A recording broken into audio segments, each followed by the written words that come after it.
What drug taught me my lesson about withdrawal? Let's get into it. What's up, you guys? My name is Nicole Pludre. I'm a person in long-term recovery, and I love talking about drugs, recovery, and addiction, and all the things in between. And today, we're going to talk about my withdrawal from oxys, roxicodone specifically. So, let's get into it.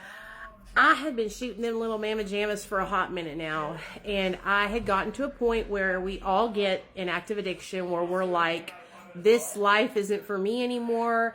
The reason why I came to that conclusion was because I was struggling to get the drug because I was paying $30 a pill for Roxy's. That came out of and so butthole. I would get, what? So I would get really, really sick, and I couldn't keep enough money to keep the flow of Roxy's. You know what I'm saying? So I put myself into a detox and residential program.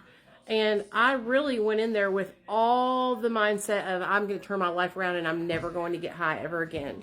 This place was called South Arkansas Substance Abuse. I was actually sent there by my probation officer.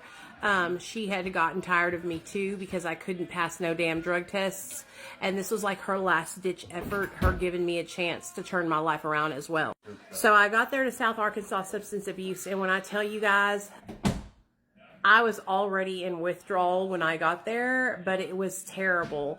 The first night that I was there, I was out my hind end and out my mouth end, and I didn't make it to the toilet on time for my hind end.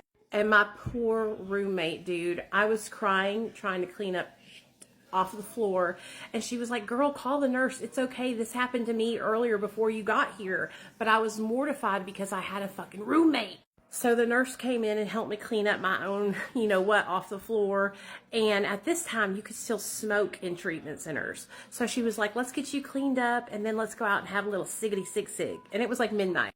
So we go outside to smoke a little siggity sig sig, and that's when I realized that they have two basset hounds, a mama and a daddy basset hound with 7 or 8 basset hound puppies. Talk about pet therapy.